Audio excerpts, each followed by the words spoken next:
begin. We thank you very much again for everyone joining us. We were just in executive session to discuss issues related to collective bargaining or litigation if an open meeting may have a detrimental effect on the bargaining or litigating position of the public body, specifically with school secretaries and cafeteria workers. And so we're going to rearrange the agenda. Next on the agenda says public input and approval of minutes. But right now we are going to just jump right into our public forum. But before we do, I just want to address a few things that have come to our attention. First of all, thank you to everyone who's filled out the Google form, who has sent us emails. We have been very diligent in reading all the comments and taking in everyone's voices. And but there was a couple of things, as I said, that stand out, and that is, why are we doing this now? And especially when we should be focusing on the school reopening. And so folks really want to know why. And I think on the June 29th meeting, the community brought it to our attention. And I think current events are, and also this moment of reflection, self-reflection, political and social, the social atmosphere, I think there's been a bit of an awakening. And I think it's time for us, because it's come to us from the public, from the community, that it's time for us to really take a good look at this. And and I think we owe it to our students, you know, when that as elected officials, we act the way we want our students to act in terms of bringing people in, asking questions, seeking advice, taking responsibility and doing our due diligence, and really listening to all voices. So we could have rushed the votes like some communities, but many of us felt that we needed to do it in a bit more thoughtful way. I know, and this is going to be difficult. We're not going to please everyone, but we really, I hope we can express that we do want to listen. And we do have a dedicated group of people focused on the reopening. I don't think this is taking away any efforts. Dr. Marsden is on this 150%, as well as Megan Glenn is on the committee for reopening, as well a list of teachers, parents, students, administrators, etc. So I don't think this is derailing us. We're a member of five individuals, and I think the time is now to just take a look and take that deep dive. So, and also, why is school committee making this unilateral decision? I've gotten some emails saying, why can't this be a town vote? Well, this is actually a jurisdiction of the school committee. So we believe that we're being responsive to the community by soliciting input from any and all stakeholders within the town of Medfield. And we've really tried to make an effort to hear from people prior to making our decision solely on the logo. I want to repeat that we're just voting on the logo. We are not voting on the warrior term. On August 13th, it's the logo. So even after tonight, you'll be able to still fill out the Google form or send us emails by August 9th. I think we just need time between August 9th and the 13th to thoughtfully review all the comments.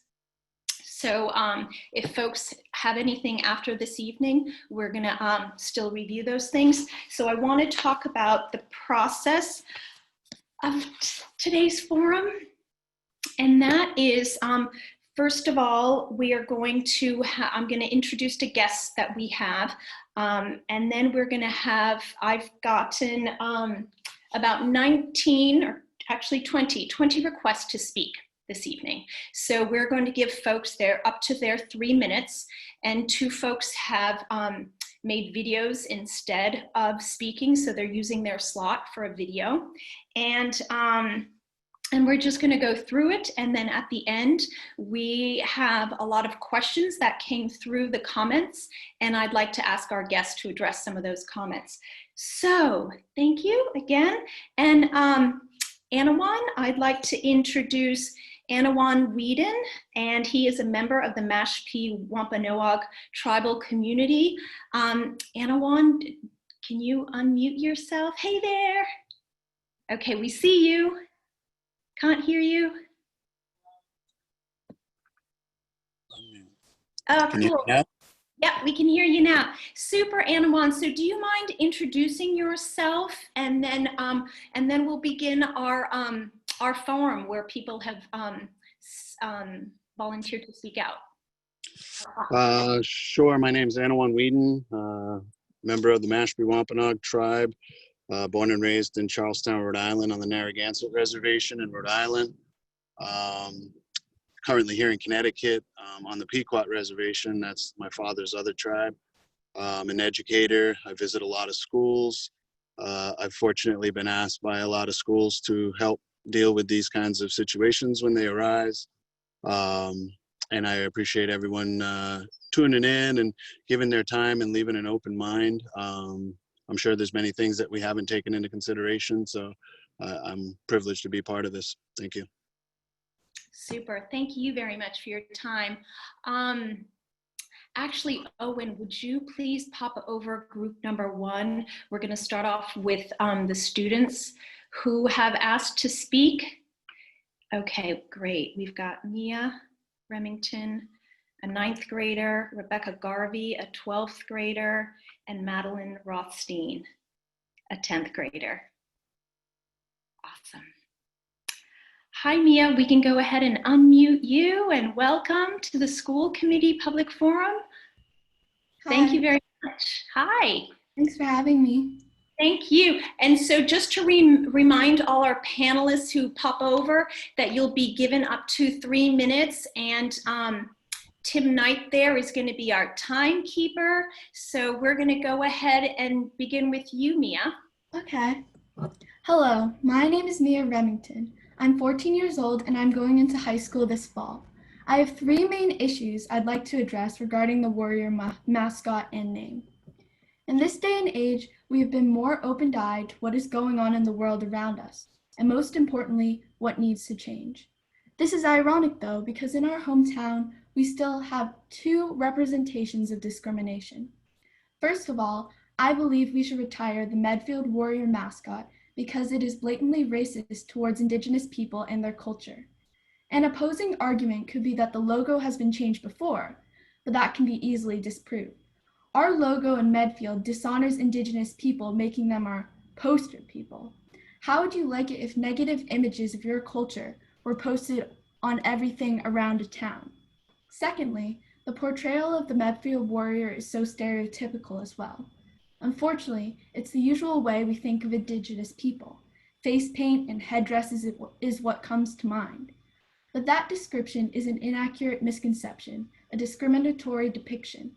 Lastly, onto the name warrior, which I think we should change. Many will say warrior is a positive word, but another view still thinks Indigenous people are savages due to their different way of living, and the warrior name can be an emphasis of that. Even in mostly inclusive Massachusetts, 38 towns still use symbols that undermine Indigenous people, whether it be the name or the logo. Some might say that having the warrior as a mascot and name is a tradition, but what's the point in having a symbol that shows the wrong message and is honestly quite offensive? Remember, a long time ago, Medfield was built on Indigenous people's land. Our town and others have taken the wrong impression of them, and now we have the chance to right that wrong. Even many sports teams like the Washington Redskins have switched their logo and name because they've recognized the racism in it. So if they can make a change, so can we.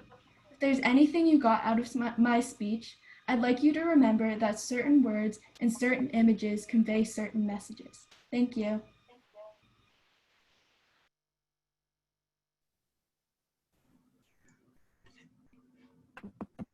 Anna Mae, you are muted.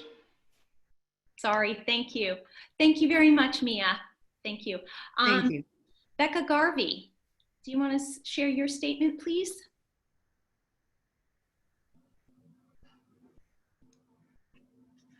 Unmute, sweetie. Oh, there you Hi, I'm Becca. I'm a 12th grader, or gonna be a 12th grader. I'm at Medfield High School, and I am Wait, sorry, Becca. changing the our mascot Rebecca, is definitely the best for our town. Becca. Sorry, Yeah, your audio is all off, and I'm afraid we can't hear you that well. So why? Okay, so why don't we stay on? Maybe you can figure it out, or log off and come back on. But we'll go to Madeline, and then we'll beam back to you. Okay? Because we want to give you your time, and we definitely want to listen to you. Okay, cool. All right, Madeline. Hello, you're a rising 10th grader, right? Yeah. Thanks for having me. Thank you. So I wrote something, so I guess I'll just read it. Please. I've lived in Medfield my whole life, and ever since I was little, I've wondered why we had that mascot and what it had to do with our town. When we learned about Native Americans in school, I became confused. Why did we use that symbol when we had taken over their land? It was as if we were mocking them. We took their land, and then we appropriated their culture. Why does our symbol even have a headdress? The only tribe that used headdresses were the Sioux, and they lived in the Great Plains, and they didn't all wear headdresses. Only prominent members of the tribe on special occasions. We're not only appropriating, but being historically inaccurate. Our town is generalizing an entire culture under one outdated and offensive symbol, and it needs to be changed. I've been saying it for years, and so have many others. You've seen the petitions. Students, staff, alumni, residents, and even people from other towns agree. People need to sign the petitions because now, more than ever, we need a change in Medfield's way of thinking and in our representation. I've grown up here and I love the people here, but it's the town that should define us, not our racist logo. A decapitated head as a symbol of a town where King Philip's War occurred just seems wrong.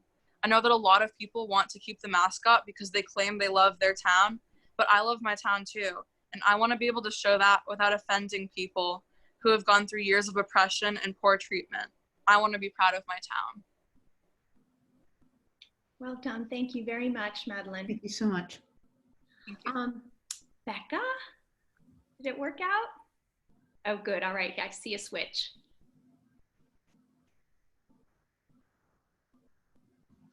Okay. Oh, wait. Maybe turn off your other one. Okay, can you hear me now? Yes. Yes. Okay, Thank you. perfect. Okay, so I'm Becca, like I said, and I'm going to be a rising senior at Medfield. So the warrior, I wrote something too, so I'll just read it. Please. So the warrior mascot is cultural appropriation. There's no getting around it. As a predominantly white town, the Native American head as our high school mascot can be seen as extremely insensitive, regardless of whether or not we are trying to be. It doesn't matter if our mascot is coming from a place of pride and honor. It's not our pride and honor to take part in. Now, one could make the argument that there are no Native Americans living in Medfield, so why are we taking offense? And as I can see why some people feel that way, it's important to look at the issue from a different perspective. The warrior mascot further supports negative stereotypes and also supports inaccurate cultural representation of Indigenous people. This being said, it is also important to acknowledge the brutal history of Native Americans in our own town. There's a reason Medfield no longer has a Native American population, making our mascot all the more insensitive. I think as a community, we need to wonder if this is the type of message we want to spread, especially as it is associated with our high school, a place where students go to learn and hopefully better it themselves. Is this really the environment we want to create? We are currently living through a time where social injustice is on the forefront of everyone's minds, as it very much should be. So I'm hoping Medfield can use this momentum to take a step forward and make a positive change in our community and not take a step back. Beautiful. Wonderful. Well, thank you very much. Thank you very much for your time, your courage to speak up, and your voices. We appreciate them. Thank you. Thank you. Owen, can you pretty please bring over the group 2, Antonia and Marissa, and then we'll have that video then as well. Cool. Please.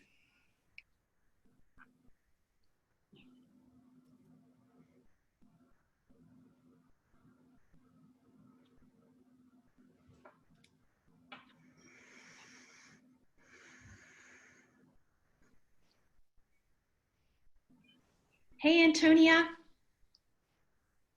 Oh, yeah. Hi, welcome.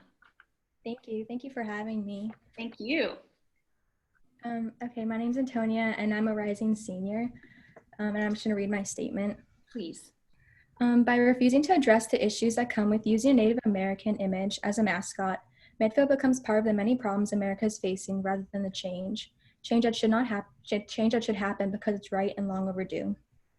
We need a mascot that can represent a part of Medfield's past that we can be proud of. At the same time, we need to visualize new and more respectful ways to honor a culture that remains a large part of Medfield's past and that still exists today. It's time for Medfield to be a part of the change, to start listening to what is right rather than remain in the convenience of the status quo. Easy doesn't mean better, and just because something seems normal doesn't make it right. By changing the mascot, Medfield can personify the change that needs to happen in many aspects of American society, change grounded in newfound respect and understanding for all people, especially those in minority races. Although we can't change the way our ancestors and the founders of America treated the Native American people, we can change the way our generation, as well as future generations, understand the culture of a group of people who have left a massive impact on the world that we live in now. We must focus on fixing the future rather than repairing the past, so that all people can not only be represented, but represented in the right and respectful ways. Changing the mascot is the first step Medfield can take in doing this. Thank you. Beautiful. Thank you very much, Antonia. Marissa, hi. Hi, my name's Marissa, and I'm entering my senior year at Medfield High School in the fall, and I've lived here my whole life. I'm a 3-season athlete, so identifying as a Medfield warrior and wearing the logo contributes to a large part of my life. Today, I speak in complete support of changing the logo. This is not to say I do not love Medfield or do not have pride in being a student athlete here. In fact, it's my love for the town that drives me to support this change in order to contribute to the Medfield community and make it a more welcoming town. In 2019, the US Census Bureau reported that 0% of Medfield residents identify as Native American. This fact alone is not surprising, but what is confusing is why our mascot that is designed to represent our town literally represents 0% of the population. Some might argue that our logo serves as a symbol of honor and appreciation to Native culture, or that we as Medfieldians are simply preserving it. However, the use of the logo does not contribute to any of these ideas. Appreciation means learning about and understanding another culture in order to broaden our perspectives on it. Unfortunately, the logo does the opposite. It narrows the scope of what we view Native culture as. By using it, we are limiting what we perceive Native Americans to be down to a headdress and fail to recognize them as anything more than that. We are actively ignoring the complexities of Native American culture and dehumanizing Native peoples. Brian Brayboy, a professor at Arizona State University, says for non-Native kids, which is every child in Medfield, the use of a Native mascot largely attunes them to racism towards Native people. It gives them the sense that Native people are a thing of the past or are to be caricatured, so they are less likely to have empathy with Native peoples. They come to see them as these relics of the past and stereotypes rather than viable and productive human beings. Although we may not realize it, changing the warrior logo is essential to the education and attitudes of Medfield children, which I think is something we can all agree we care deeply about. Appreciation is different from appropriation, and the current logo falls to the latter of the two, as we are misrepresenting a marginalized group. Native Americans have historically been and are still being to this day oppressed and exploited by dominant races. It is essential that the current Medfield warrior logo be removed and changed to something that can be proudly celebrated by all. Thank you. Wonderful. Thank you very much. Thank you both, Antonia and Marissa. Owen, is it possible that you can play Haley Roberts' video? Thank you.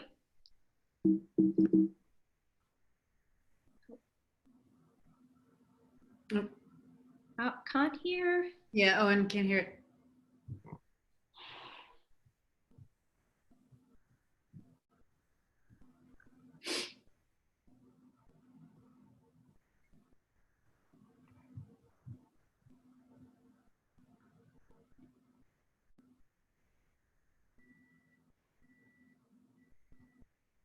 Perhaps we can get back to Haley's video a little later. if we're having technical difficulty. Oh, let's see. No. ¿Qué pasó? Okay, we'll figure that out. Anyways, Antonia, Marissa, thank you for sharing your voices. Thank you. Owen, if you could pretty please pop over, and we'll come back to Haley's video, but group number 3, Giovanni, Shannon, and Rudy, please. Sure.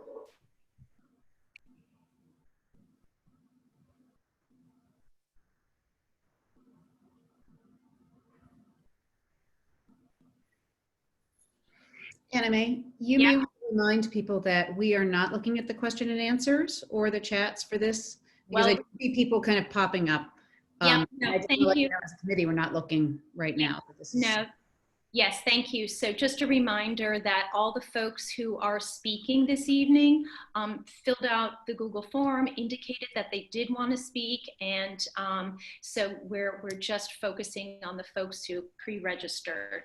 But you can all feel free to fill out the Google form, and if you need a copy, email us.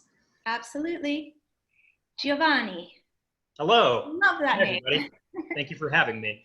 Hi, everybody. I am Giovanni Colantonio. I am Medfield High School class of 2007, and I am in favor of removing the Warriors logo. It's something I've been in favor of for about 15 years at this point. When I was a student in the mid-2000s, I knew it was offensive. My friends at the time also knew that it was offensive, many of which were actually on the football team and were embarrassed to be associated with that logo.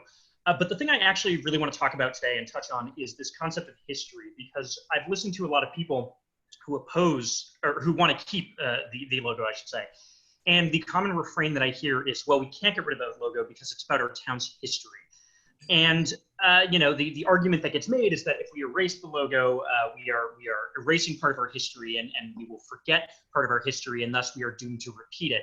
And the reason I want to talk about this is because I think there's actually a lot of common ground here on both sides of this debate, because I actually think we're saying the exact same thing, which is, yes, it is 100% about our town's history.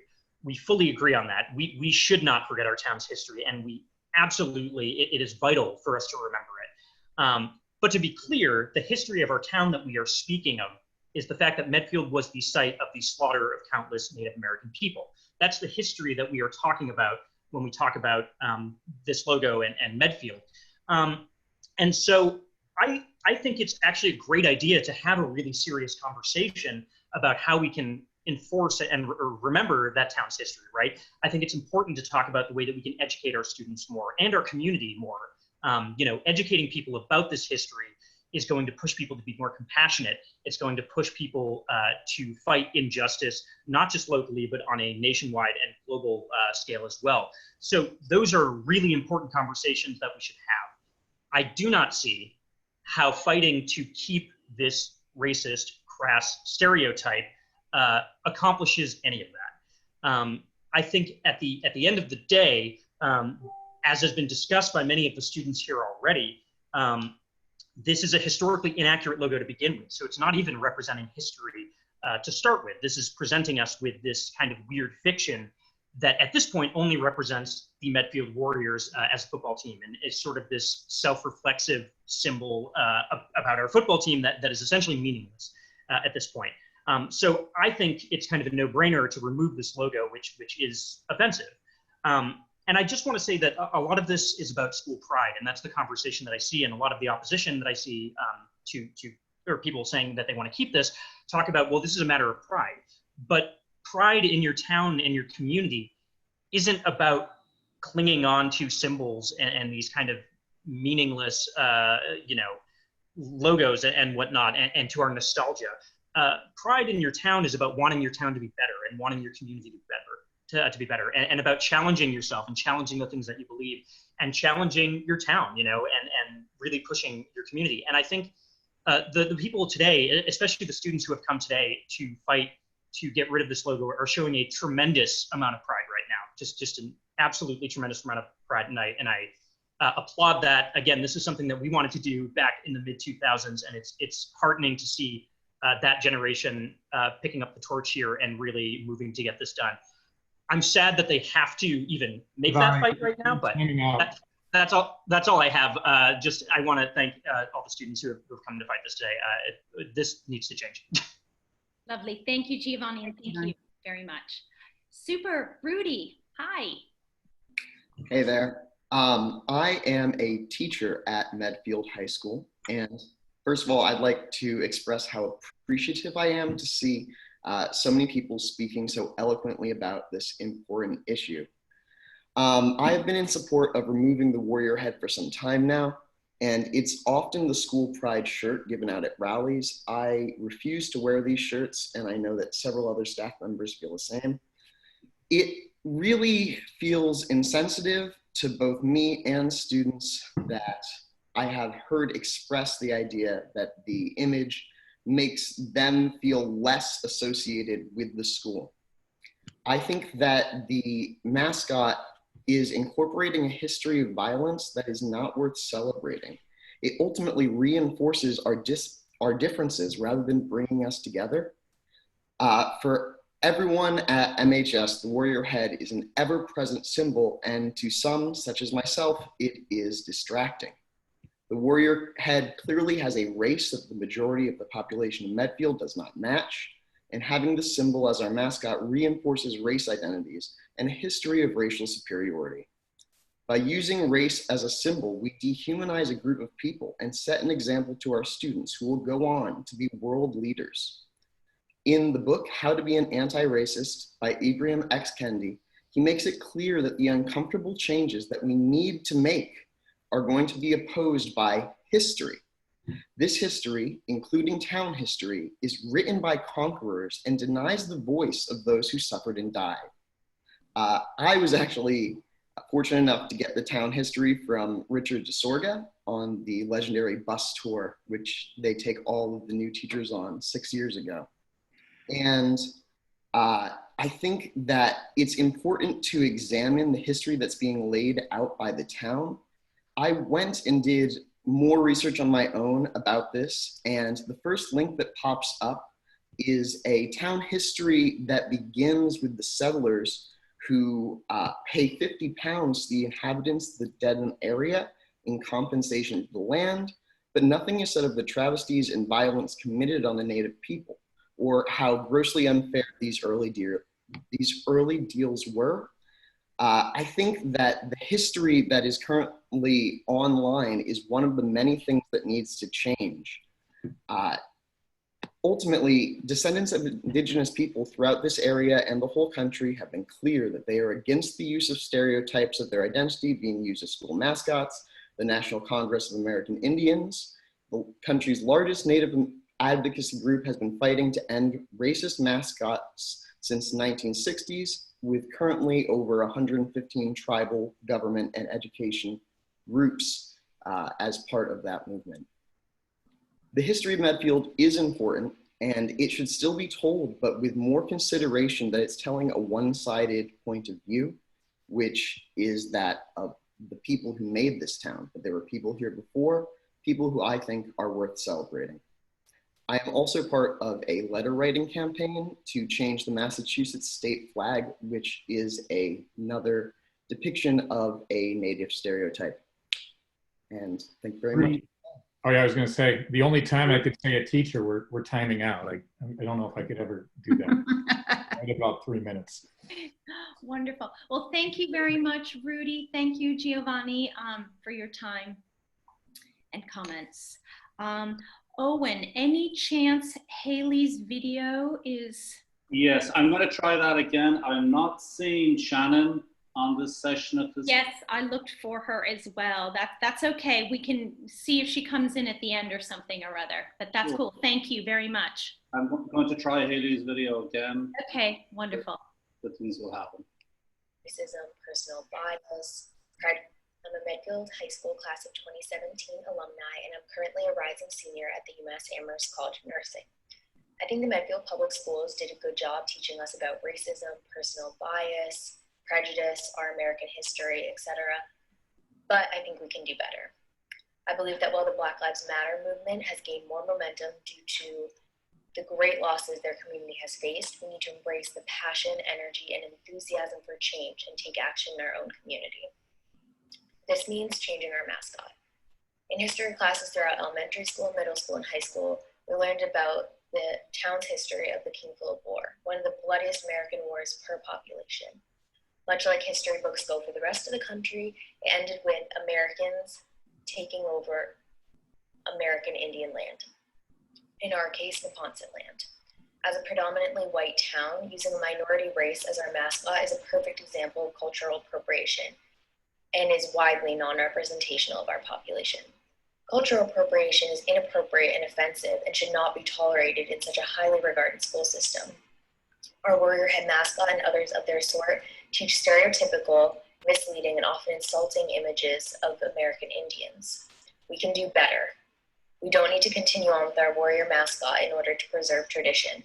There's so much more value in setting the precedent that our town takes action against racial injustices and actively fights against the systemic racism that plagues our country. As I mentioned prior, I'm a nursing student.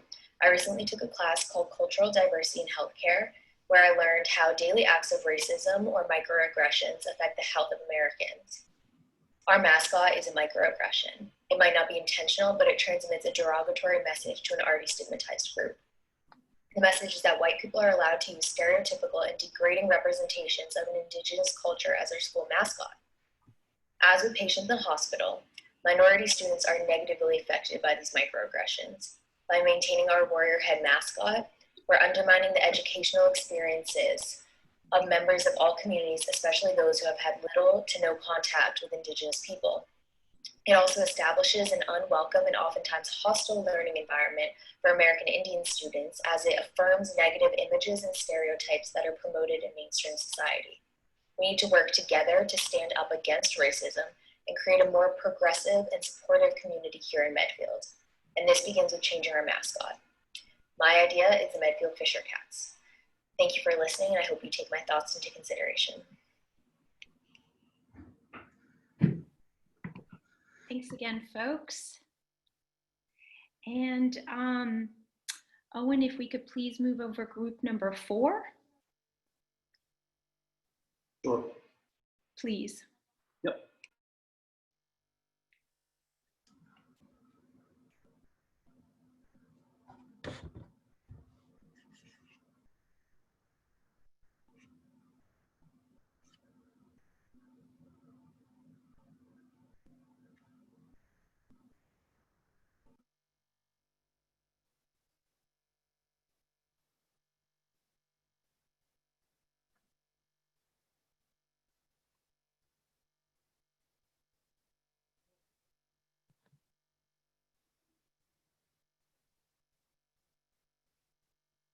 Fantastic. I think we're missing one more person. See him here. I'm searching. Yeah, Robert. Oh, and I don't see him.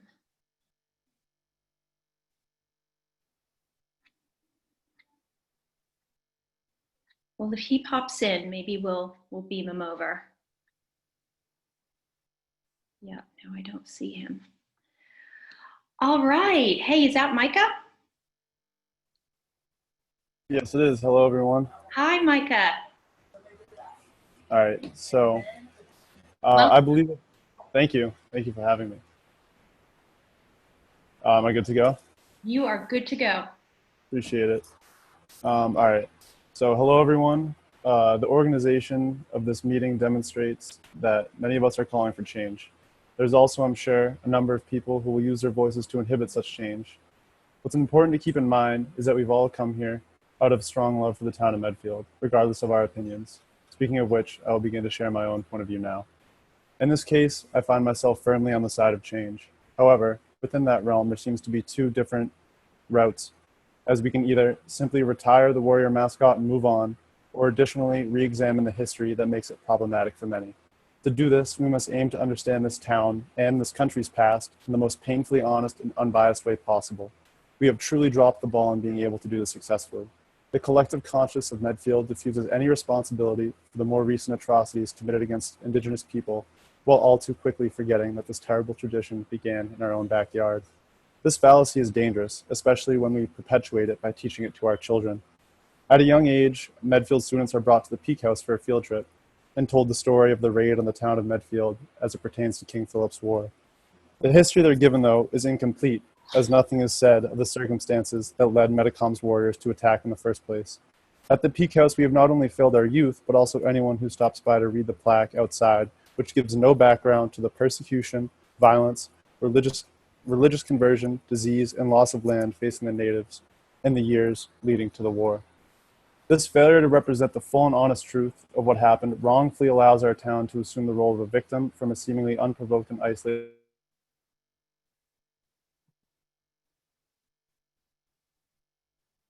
Oh, Micah, I can't hear you anymore. Micah? Can you go, anyone hear him? No. Micah? And the religious conversion of Indigenous people. My point is this. Even if we eradicate our mascot, we have not fully addressed our shortcomings by any stretch. What we have here are so many correctable mistakes with how we remember and display our history that have allowed us to lie to ourselves for the last 344 years. We must become upfront about our history and strip pride from things of which we should never have been proud of in the first place. There is no way we can allow this use of a mascot to continue while we simultaneously perpetuate lies about the people we claim to be honoring. Thank you for your time. I appreciate it. Beautiful. Thank you, Micah. We did lose you for a little bit, but I think we've definitely followed along. And you are a recent Medfield High School graduate, right? Yes, this is correct. Okay. Well, congratulations and thank you. Thank you very much. Liz, hi. Hi. Please share. Okay, well, first of all, thank you so much. I'm so impressed with the words of our youth, and also thank you, Anawan, for being here. I appreciate your presence. I guess I first want to say something about the why now. Anime started with that, and I just want to share that when I moved here 8 years ago, I was appalled to see the logo that our town had flashing around on bumper stickers and everything, and I had always been of the impression that mascots are generally animals. We've got the Colts, the Rams, the Tigers, not a race or ethnicity or group of people. And so I, being a new resident, marched myself into Bob McGuire's office, superintendent at the time, and I was armed with a resolution that was passed in 2005 by the National Congress of American Indians, the country's oldest and largest and most representative national organization representing nations and tribal nations and people. And I talked to him about the warrior savage myth and the reinforcement of racist views. And he said to me, we are aware of this issue and we are phasing out the use of the mascot. I was under the impression that it was an economic issue and that because all of our uniforms had the Indian Native American logo on the front of it, that it was something that we were going to have to do over time. Since then, I've seen new uniforms purchased. I've expressed concern to other administrators, coaches, parent groups, and I've gotten absolutely nowhere. So I've done my own research and learned and reflected on a lot of what has been said already so eloquently by other panelists. And like Mr. Cassidy, I refuse to wear gear or put my money behind any fundraisers or items that are sold by the town of Medfield with this logo that I find offensive. So in a town with few to no people of Native descent, as Marissa pointed out, the census showed that 0% of our town identifies Native American. I do find it strange that so many people feel comfortable saying that this mascot is not offensive, despite the fact that everyone on this panel seems to support getting rid of it. I've seen the comments on concerned citizens of Medfield, and I have seen the petition going around where people are trying to say that it is some kind of compliment or honor. And so I just want to say that I have read the Ponkapog Tribal Council, the Chappaquiddick's, Herring Pond, and Mashpee's position statements on this issue. And these tribes, which represent thousands of Massachusetts citizens, have letters that make it clear that they vehemently oppose the use of mascots like ours. When the bill came out to support banning the use of mascots and logos in public schools, I supported it. I continue to support it because after 8 years of making my voice heard and not being heard, I finally gave up on the town making the change on its own. So I've been supporting the bill and will continue to do so, but I hope that we can do better. I believe we can.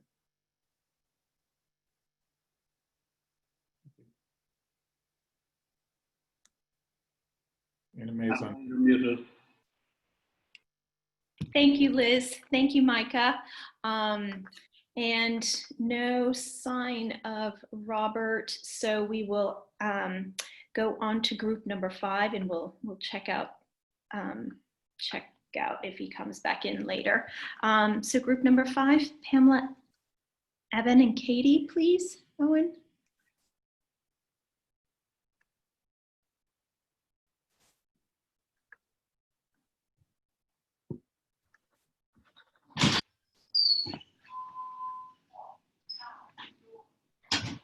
Are you done with this?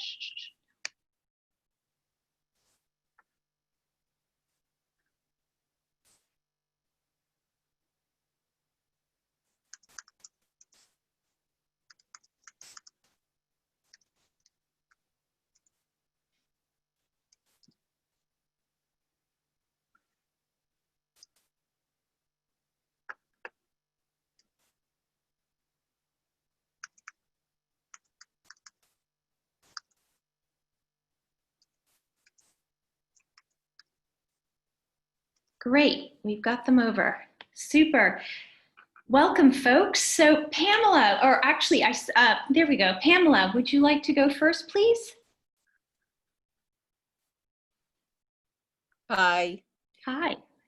I just want to say I'm just so impressed. I've actually been in tears hearing some of these people because I don't recognize Medfield High School anymore. And there were a lot of great things about Medfield High School, and I really enjoyed being a student there. But I was there. I graduated in 1981, so that was a long time ago.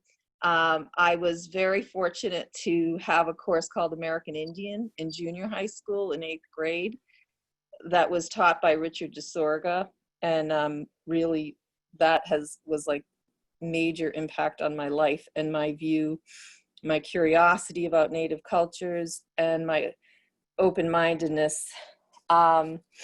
Since then, I've come to know a lot of Indigenous people in person, and I've done a lot of reading on the subject of their culture and the Mascot issue in particular.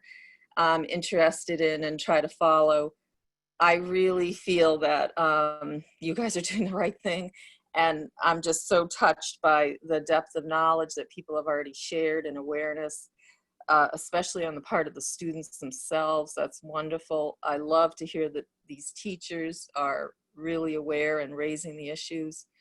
That this committee is really listening and reading a lot of comments and listening to a lot of people, which is not easy, and it takes a lot of your time, and I really appreciate everyone who's putting work into this. It is an issue dear to my heart, and I'm just so glad people are tackling it. I'm definitely in favor of changing the mascot as well as the warrior name, which I realize is not being officially voted on yet, but I hope it will be. I want to thank Anawan for showing up today too, because I'm imagining that he's had to show up for a lot of these kinds of meetings. The burden on Indigenous people for having to educate the rest of us is a big burden that they carry, and to have to attend meeting after meeting and represent your people. I just really appreciate your time and energy in doing this as well. Just keep it going, and thank you everyone for your contributions. Very much, Pamela. Evan, hi. Hey, can you hear me okay? Yeah, thank you. Great. So my name's Evan Berry. I'm from the Medfield High School class of 2012, and during my time in high school, I was a 12-season varsity athlete. I was a 3-season captain. I even sat in y'all's seats a while back, 8 years ago, as a student representative on the school committee, so it's awesome seeing you all taking up this issue. This whole conversation about the warrior mascot has made me think about honor. what it means to honor Medfield representing it, what it means to honor Indigenous people. And I was really proud to represent Medfield when I ran track and cross country representing us in other towns. I'm still incredibly grateful for my education in Medfield and everything that growing up here really gave to me. And being in the sports program in Medfield as well, representing the Warrior mascot at the time, brought me a lot of pride. But during my time there was zero reflection on what it actually meant to be a warrior or what the Warrior mascot actually represented. And at the time, I didn't put much thought into it, what that symbolized. And I'm gonna own that ignorance right now as a tool to show that this is not a dialogue that's happening in town. And that when we're saying that we're honoring Indigenous peoples, we're not actually honoring people when we don't do the back legwork to actually understand what it means when we are taking this mascot and using it for our own. So I think when we don't acknowledge the land that we're on, when I was in high school, I had no idea that Medfield is the traditional land of the Wampanoag and Massachusetts peoples, that they are still the traditional stewards and custodians of the land. I never thought about what it meant to be a warrior and the fact that Indigenous people wouldn't have had to be warriors if their land wasn't systematically stolen from them when they were pushed further, you know, out of the Massachusetts Bay Colony, and the violence that they faced because of it. None of that was made clear to me when we didn't critically talk about what the mascot meant when I was a part of our sports program, and the fact that it's a symbol of genocide in a lot of in a lot of communities that aren't necessarily a largely white European descendant community like Medfield. So the fact that I wasn't able to really put language to that and learn that until leaving Medfield, having conversations with Indigenous people, doing learning on my end, it's not only a huge disservice to Indigenous people who have been leading this charge for decades, whether it's, you know, the state flag or mascots across our country, it's also a disservice to our students that don't have the worldview of what's actually happened in their backyard in Medfield, and understanding that we're occupying territory that isn't ours. When we don't properly dive deep into local Indigenous history, it's a disservice to our students as well. So I want to share that experience. I appreciate your leadership on this issue, and I hope that we can do some justice here in Medfield that's long deserved. Beautiful. Thank you very much, Evan. Thank you.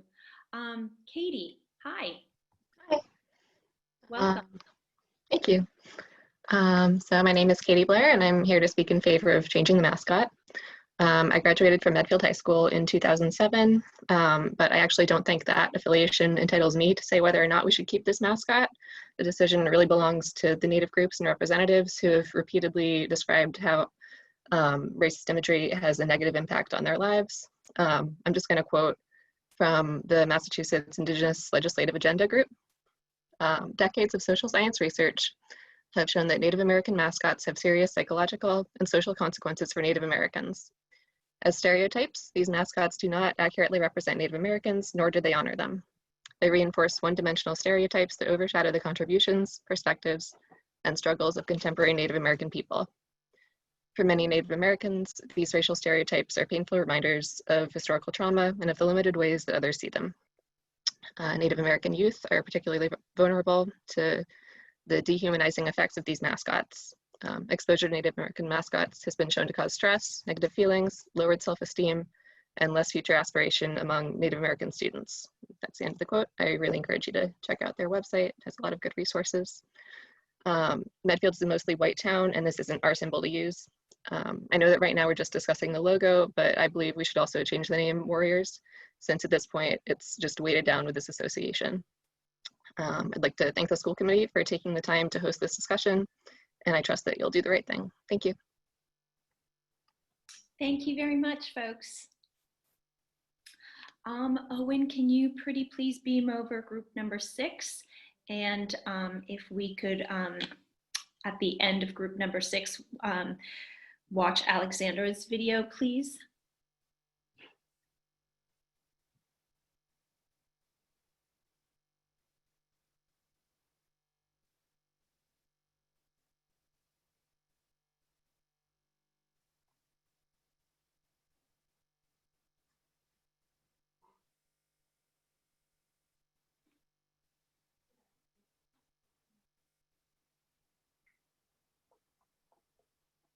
Super, just one more.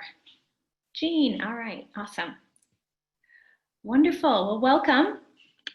Hi, Sarah, would you like to go first, please? Share your comments. Great, thank you so much. You can hear me? Yes, perfectly, thank you. Okay, great. Hi, my name is Sarah Byrne. I live at 21 Hearthstone Drive in Medfield. Thank you so much to the school committee for allowing me to speak today. And I'm also super impressed with all the youth. It's amazing. Just hearing everybody's voices, I'm just really excited. And also very grateful to Anawan. Thank you again for being here with us today. There are many reasons that I feel that we need to eliminate Medfield's mascot, but I wanted to speak today as a physician and a parent. I'm a local primary care doctor, and in my profession, I feel it's based on humanism, compassion for other people, and alleviating suffering. And, the oath we take is to first do no harm, and that's why I feel really moved to speak here today. By continuing to utilize the stereotypical mascot imagery, despite the plea of over thousands of Native American organizations and advocates, to me equates with doing intentional harm, as it's really actively inflicting suffering on a people who have been oppressed and persecuted throughout history. I wanted to repeat, I was going to talk about the studies that have been done, kind of looking at the psychological effects of Native American mascots on Indigenous people, regardless of whether, the people who have those mascots feel that it's to honor Native Americans. The mascots do induce and correlate with negative psychosocial outcomes. Studies have shown that they, generate negative psychological effects for Native students, lower self-esteem, lower community worth, less capacity to generate achievement-related possible selves, and greater levels of negative affect. And in particular, the research reveals that Native mascots are associated with negative thoughts and stereotypes about Native Americans, and that exposure to Native mascots increases negative stereotyping. And so I feel that keeping the mascot is not only a humanitarian issue, but it's really a public health issue as well. As a parent, I have 2 young boys, and in school this year, they've been learning about choosing to be kind. And we've had such a great experience in our school system so far. And I think about how can we teach our children about kindness if we're continuing to knowingly disrespect a culture. As a parent, I've refused to purchase anything with the logo on it. My kids don't have t-shirts or anything that has the logo on it. And I've talked to them about it freely, about why I've made that decision. But I worry that if we can't take on this step that, toward anti-racism, how can we possibly tackle larger issues of racism in our community? And how can we prioritize our high school sports traditions over the potential harm to an entire culture? I feel that we need to choose to do the right thing, both for the Indigenous community and also for our kids, who need to learn that humanity and respect for others takes precedent, even if we need to give something up ourselves, even if we need to admit that we were wrong. And I know that we in Medfield can do better, and I think it starts now with changing the Medfield mascot. Thank you so much. Thank you, Sarah. Chris. Yes, thank you. I'm sitting here and I'm listening to all the wonderful comments that people have provided tonight. I am also in favor of changing the logo itself. But I do want to make a couple points with regard to what other people have said about the reasons for it. Compassion, first do no harm, the importance of not having something that dehumanizes other people, that it's important for us to take action in our community. It's important to not support offensive and derogatory types of behavior. It is important to speak up against anything that's insulting or health harming. And so what I would challenge the school committee is that if we are going to change the logo, because we value all these things about compassion and first do no harm and respect of other people, that we need to also be in favor of actions that we stand up against disrespectful treatment and behavior of others, whether it's parents, students, or teachers within our own school system. We cannot look at changing the logo as just one step that is in favor of being more compassionate and doing no harm, without making sure that we tackle all the other issues of workplace bullying and bullying of students in our school system. I think they have to go hand in hand. Thank you. Thank you, Chris. Jean, welcome. I'm a parent of a 2020 grad and a rising junior. And then I'm one of those who, until this spring, drove around with a Warrior magnet on my car and displayed a yard sign with the logo congratulating our seniors. And I'm ashamed to say this as a person with an art degree who was actually trained to think about visuals. But like Evan, I just didn't think about it. I've since done my homework and I can no longer support the use of the Medfield Native American mascot. And when I talk about this with my kids, they initially asked why the logo is even an issue. And we talked about the inappropriateness of this headdress relative to the indigenous people of this area. We talked about the logo that was created for another team in another state. We talked about the value of a life and the inappropriateness of subjugating other humans to mascots status, and the scientific studies concluding how harmful this is to both the indigenous people and to those of us who willingly adopt this image, as both Katie and Sarah mentioned, and my kids now get it too. I found the evidence against logos like ours is overwhelming, including from the National Congress of American Indians that Mr. Cassidy mentioned. They've actually been advocating for the removal of these types of logos since 1968. That's 52 years. Let's just let that settle in for a moment. Native American mascots are also once again a statewide issue. As Liz mentioned, I work closely with our state legislatures and I'm following these bills that will prohibit Native American mascots in the public schools in our state. The bill did receive favorable committee report out of the Joint Committee on Education. It's now one step closer to a vote on the House and Senate floors. The bill was co-created by the 5 federally and state recognized tribes in Massachusetts, and the 3 statewide recognized Wampanoag groups also wrote letters for this bill. So for those who say they want to hear from local tribes, I'd say that the tribes have already declared their opposition to depictions of Native Americans as mascots. Medfield can and should do proactively better, and I'd like to be part of a creative process to reimagine how we can represent, or how we'd like to represent ourselves. And the iterative process of design thinking exercises might be a useful way to go about that.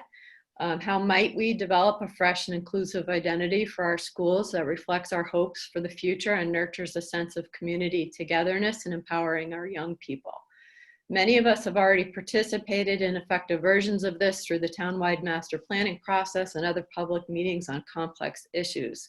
This is a heavy lift, but I'm active enough in our community to know that we're actually up for this challenge. And I'd commit my participation beyond this meeting tonight, beyond your vote in August, if that's helpful. It's time to create something that lifts up and inspires our community while not simultaneously denigrating another community. We can and should remove this logo. Thank you. Beautiful, and thank you for offering to volunteer, Jean. Those are music to my ears.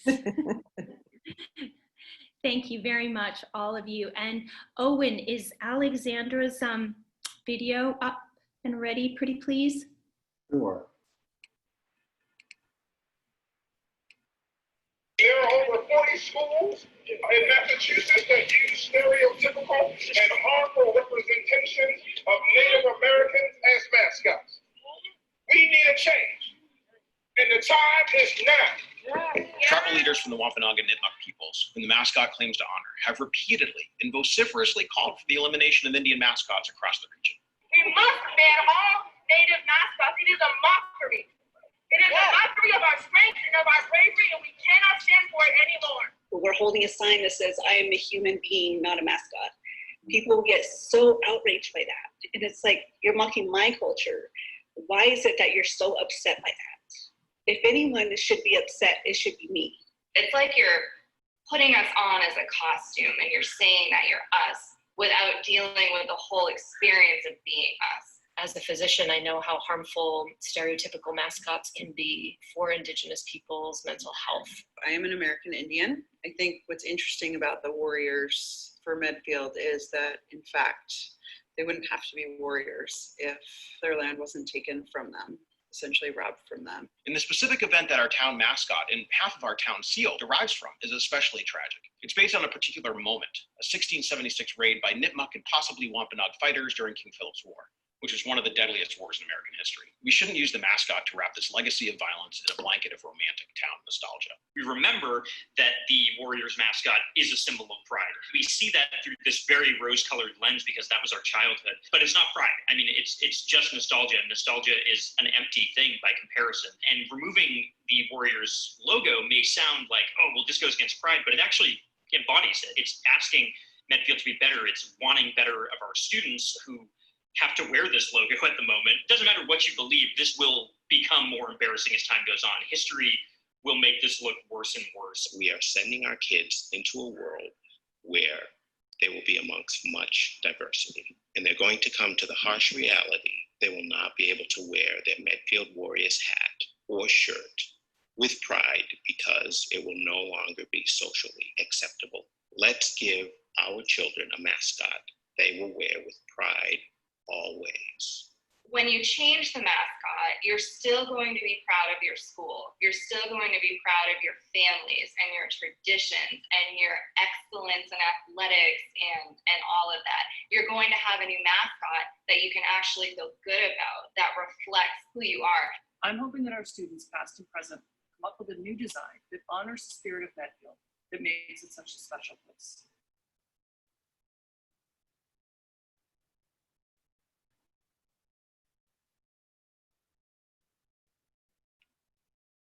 Thank you. Thank you very much. Owen, we've got a couple of more people, group 8, and actually to that group, if we could please add, oh, I'm sorry, Brittany Wally, please, along with Laurel and Rhonda.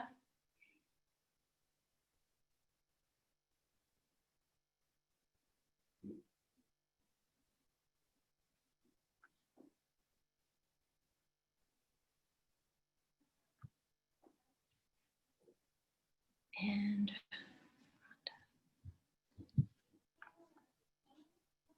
oh, great. Hi. Hi there. Super. So, Laurel, would you mind starting, please? Yeah, I would actually. Because it's really appropriate to start with native speakers at the beginning of your event. And you have a native speaker that hasn't said anything. And these representations are about Native people. And so people are saying some really terrific things, but I would just really like to step aside as a white researcher and let Native people go before me. Okay. Rhonda, hi, welcome. Hello. Pagalagi si Tunaksinga Rhonda Anderson, Pangmakpak Anuanuranga Klorinami, Tabaktunga Western Massachusetts Commissioner on Indian Affairs me, Anupiak Anayanuranga, Kuyana Nalak Nigavin Medfield Miut. Thank you for listening, Medfield community. I am speaking from Sokoke, Abenaki, and Pecumtuck traditional homelands in Coleraine, Massachusetts. I'm Anupiak Athabaskan, and I live here in Western Massachusetts for most of my life. I do maintain connections to both Native community here and my homeland communities in Alaska. I have been a longtime activist on the removal of Native mascots, 20 years, as well as an alum and mother of a child in districts with these mascots, specifically warriors and Indians. My child does not go to the local high school as I do not want her to have the same issues that I did with a Native mascot. Instead, I have proudly cheered her on the sidelines, her and her friends, as aardvarks and otters. But it's really important, particularly in today's climate of acknowledging racism, it must be understood that oppression and marginalization of any racial group is never acceptable. And we should not overlook the racism in our children's educational system via mascots. We are the only race that's used for mascots, right alongside animals. chosen professions like cowboys and patriots, and races that are not oppressed minorities like Vikings, imaginary beings like leprechauns. Native Americans are the last accepted vestige of overt racism in this country, and I would even say celebrated racism. If we strive to do the anti-racist work, we must do the work to dismantle systemic and institutional racism. Through these stereotypical representations, it erases the identity of Native people and generates stereotypes about what a Native person looks like and portrays us as people in the past, as you have heard tonight. Such representation in educational settings leads to more widespread and acceptable stereotyping and biases. Removing Native mascots will not erase us. We are still here. Native Americans are generally invisible in mainstream society, yes, but we need accurate, diverse, historical, and contemporary representations in mainstream US culture, not harmful stereotypes like Native mascots. Native students in schools with harmful mascots feel unsafe and unwelcome, which is a civil rights violation, and civil rights are not up for popular vote.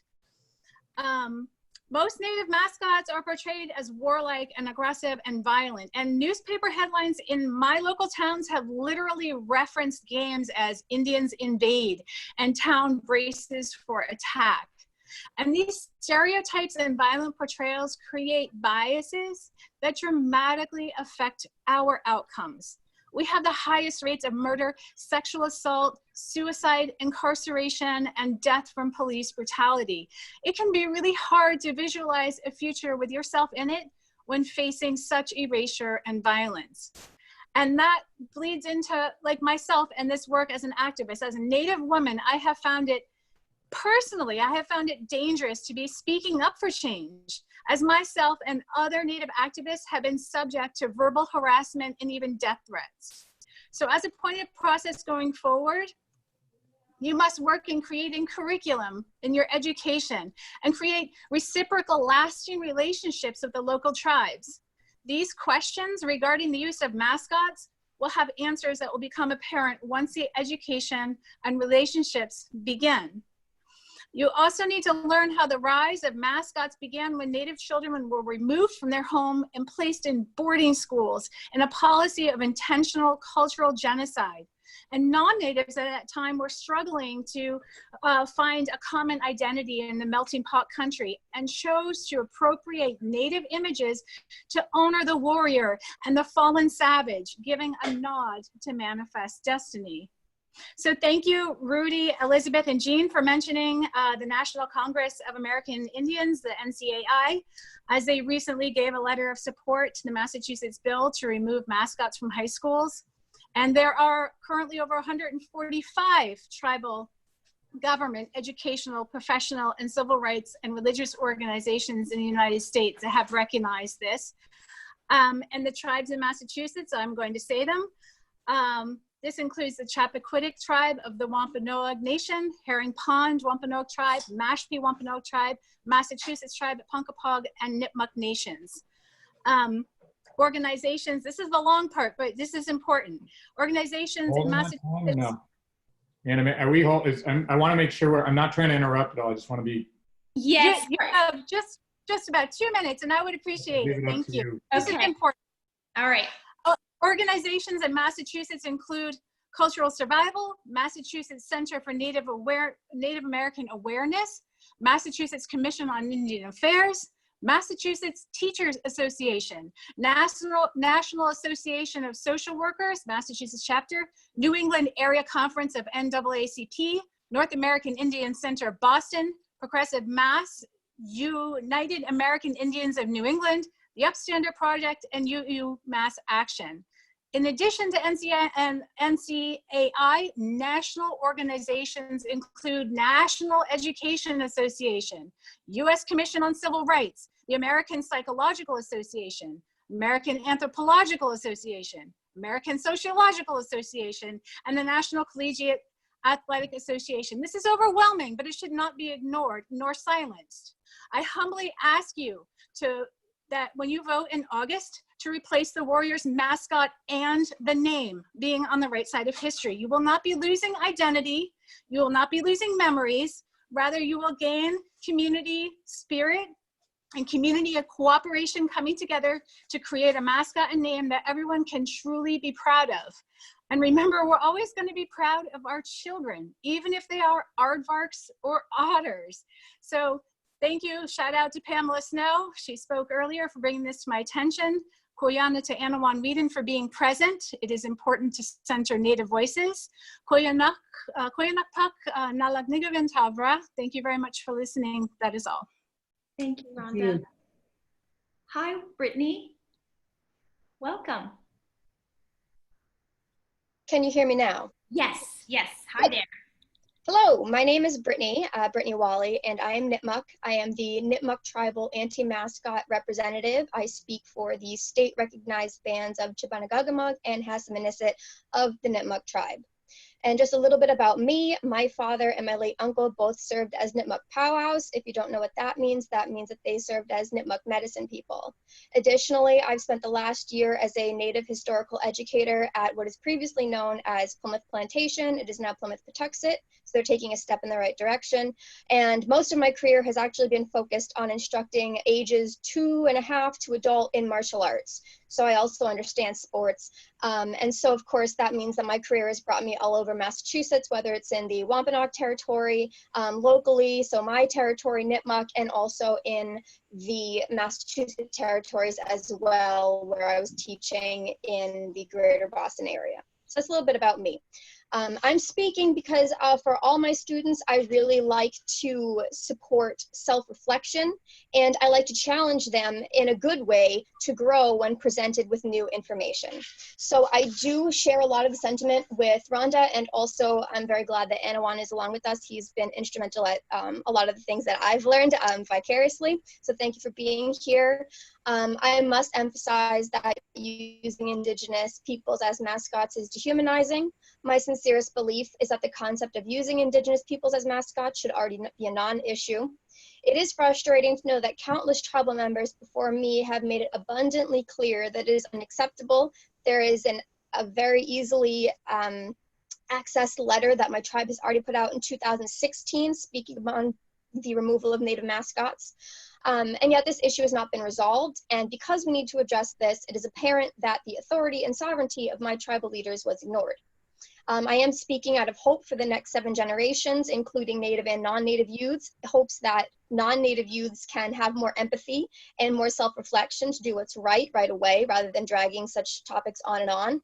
And I really sincerely hope that Indigenous youths do not have to inherit the fight that I have inherited. I must bring a few things to your attention.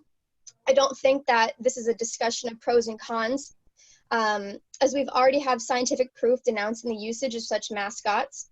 Research, and some of it done by another speaker that's with me, Laurel, research shows that Native mascots can actually raise the self-esteem of non-Native people and lower the self-esteem of Native people. So that's talking about these kids in schools, including Native kids. So the usage of Indigenous peoples as mascots is inherently not conducive to Medfield High School's mission statement. Their academics, the expectations of its learners, nor the athletic philosophy, which is all found in your student handbook. From what I understand, the mission is that Medfield High School, in partnership with family and community, so that's like folks like all of us today, it should promote both integrity and excellence in scholarship and citizenship for all of its learners. It is clear that removing a dehumanizing mascot, this would fall in line with Medfield's principles, especially in regards to integrity. Furthermore, Medfield High School's core values list respect, honesty, integrity, and character excellence. There's no better time than now to remove a Native mascot if this is truly the case. Using a Native mascot, a symbol proven to degrade the psyche of Indigenous youths, does not foster excellence in citizenship. It only normalizes the dehumanization of Indigenous peoples like myself today. And it also impedes your students in understanding today's current societal changes. Using these Using these mascots will discourage Medfield students in understanding the larger reclamation movement that is multifaceted and happening all across our continent and others. And more locally, so that you understand, at least on our continent, Indigenous people are working to restore traditions and languages. We're searching for missing women and children. We're fighting to hold on to and protect what little of our homelands we have left. The reality that we face goes far beyond the mascot. So, I'm not quite sure, I'm getting some feedback, but according to Hanover High School's athletic philosophy, growth and development beginning in the classroom can be further enhanced by the involvement of extracurricular activities such as athletics. Student involvement in athletics results positively in the discovery of leadership potential and cooperative effort in respect for others. So again, I would like to highlight that here, Native mascots have been proven to lower the self-esteem of Indigenous youths. That is not something I'm going to look for in a future leader. I believe that currently Medfield's goals are not being fulfilled. However, it is not too late to remain accountable, to discover leadership skills, and to cooperate to remove the mascot in order to strive towards excellence and respect in an inclusive environment. I also took note of a lot of the anti-harassment and anti-bullying efforts that the school has put forth. So I believe that you have a lot of tools to help making sure that Native people are not further dehumanized. And I do believe that this is an opportunity for us to reach a common goal. We can satisfy this together. If you want to honor Indigenous peoples, reach out to us and ask what you can do to help in our current issues. If you want to remember Indigenous history, then teach it accurately, whether it is painful or not. If you want to support and represent Native people, contact Indigenous representatives and see how they can get involved with you. Using people, especially people that have been systematically oppressed as mascots, is not acceptable, it's not honorable, it's not helpful in teaching, it's destructive for representation, and quite frankly, it seems to go against all the principles of Medway High School, or rather Medfield. I live in Medway, but it goes against all of them. Many efforts have been made to correct these injustices, but there are countless ways to move forward in a good way. So to that, I have to say, Sabatne Katabatamish, thank you for having me today. That's what I have to say. Thank you. Well, thank you very much. Thank you for being our guests. And Anawan, hi there. Thank you. Could you unmute yourself pretty please? I'm wondering if we could hear, after you've listened to all these speakers, what are some thoughts that you have? Well, time's critical. Since we're not having the discussion this evening about the actual terminology that will, I'm sure, replace not just the imagery, but we are focusing on the imagery this evening. So starting there, really want to say bravo again to all of your speakers, particularly your students. I'm so proud of those kids. Very fortunate to take part in some of the children's education, but I'm definitely proud to hear what's going on in some of the homes, at least in Medfield. I have to say that a lot of the education that's already been put forth by the students about, you know, not just the misappropriation, but the misrepresentation. I mean, it's a horrific way to commemorate any Native culture this side of the Mississippi. It's that far out of place, considering that it's a culture that may be indigenous, but to an area probably like in North Dakota or something like that. I mean, it's a problem. So I just first and foremost just want to make sure that my time is utilized to point out that as an educational institution, it's something that it's a challenge of mine when I'm asked to go to these places to inform them on our culture, and yet I see these kinds of things. So I think that Medfield does not want that embarrassment. I'm glad to hear that this conversation has started, but part of the problem with making these changes is you need to have reference. And in order to do so, you need to have something, obviously, to base your decision-making upon. You can't just obviously focus on your own agenda and views. So education is a component that is necessary for any sustaining change. It's one thing that we just change an image or maybe even the name, colors, but if you don't fulfill the educational part, that, again, I'm very, very fortunate to hear from some of these students who, I don't know where they got the education on, to have what I would consider a caricature, defining an image of a culture that they themselves clearly learned elsewhere. They had to learn this information elsewhere, that the headdress alone was inappropriate, the manner in which those headdresses would be worn by particular people in those particular tribes, which are very far from this region. So it's very problematic, and it's something that literally children, forgive me for using that term, but young minds have actually pointed out. So I'm sure the adults are listening. Some of the other information that I think needs to be shared this evening, we've talked about statistics. I would like to speak from first person. I do a lot of work in the education field because I was a student. I was born and raised in Charlestown, Rhode Island on the Narragansett Reservation. The community was predominantly white and very narrow-minded. This was before casinos. This was before Fabio. And I basically wasn't entitled to have long hair. I wasn't entitled to have pride in myself. I was not even entitled to my identity, because every time that the whole concept of any Indians came up, whether it was Thanksgiving or any of the, even talking about native tribes from out west, I was always told that they were in a past tense. And anytime I tried to raise my hand, like, hey, no, I'm right here, I got a whole community I'm part of, I was literally chastised. I was disciplined in front of the classroom. I was literally sent to detention. If I continued to defend myself, my identity, I was written up, I was put in suspension. And that was when, fortunately, my parents would be notified. And luckily, my dad is an educator himself. Many people have probably heard of my dad, Tall Oak. And fortunately, he was able to come in and help me in those situations. I myself became a father because, unfortunately, at the age of 15, I had to watch my own brother commit suicide. And I can easily point fingers directly at the abuse that we were forced to go through, simply defending who we are and the right to be that. I think it's very degrading that a culture who literally outlawed us from speaking our language. I'm using a foreign language right now to communicate with people who are on my ancestral land. And that's something that I have to face every day, that I'm sure many people do not, again, take into these considerations when they're having these conversations. But on top of it, to have these mockeries put in your face that our existence is not even valid unless I'm wearing a headdress, or unless I eat buffalo, or unless I live in a teepee. I mean, like, these are the kinds of stereotypes that should have been gone away in the 50s, but unfortunately they're still being reinforced. In my own lifetime, my children, in their own lifetime, children who are watching this right now, have been forced to see Johnny Depp, a man who has no Native American affiliation, reinstitute the entire Tonto character. Again, a very degrading, these things, like I said, suicide, alcohol addictions, drug addictions, the missing and murdered Indigenous women rate can directly be related to how our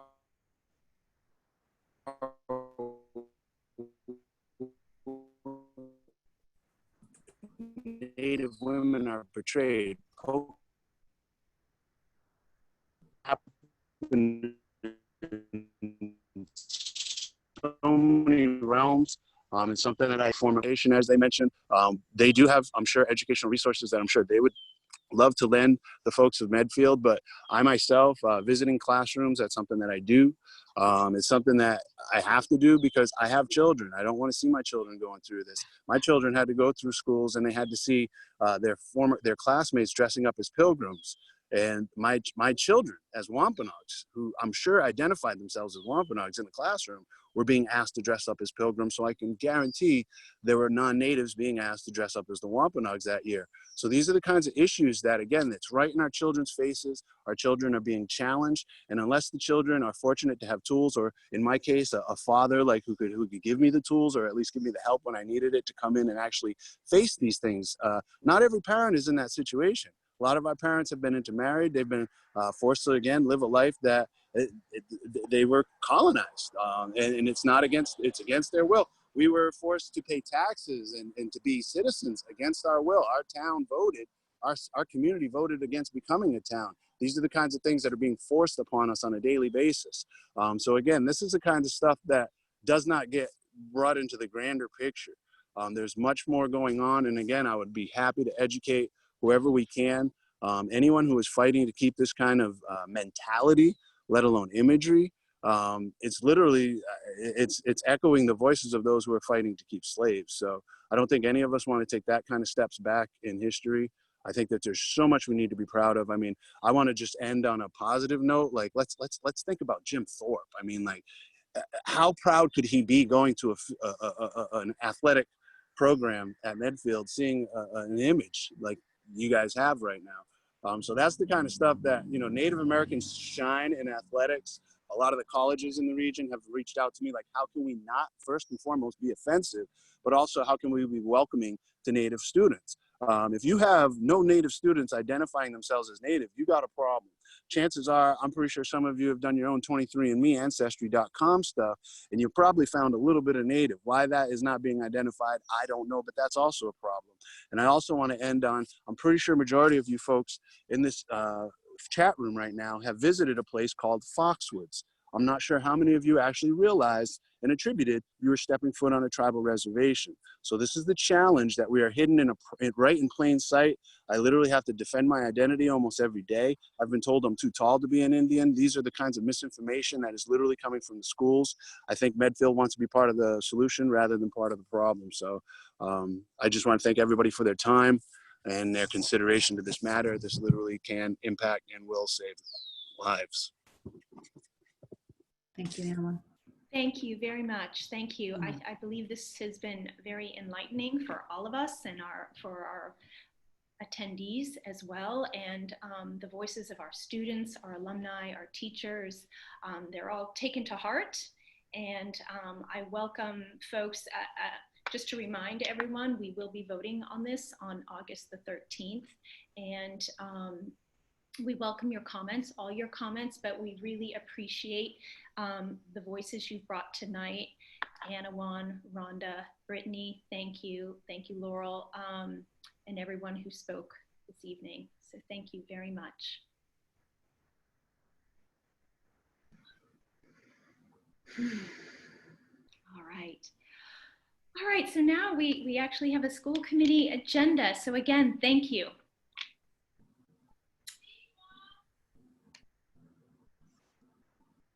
Thank you for listening. Have a good night. Thank you. Thank you very much.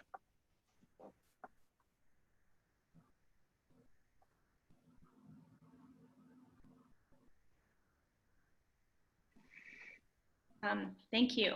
So right now we'll just jump into our regularly scheduled meeting and agenda. So at this time, we will take public input. Let me read my thing here. So citizens at this time may address the committee on items of school business not on the agenda. The committee will take such items under advisement without action at the meeting during which the item is presented. Do we have any?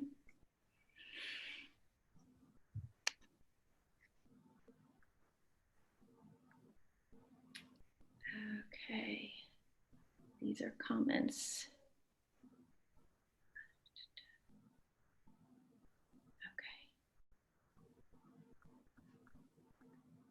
All right, I don't think there are any non-agenda items on there. So Tim Knight, the minutes, please. Can't hear you. Sorry about that.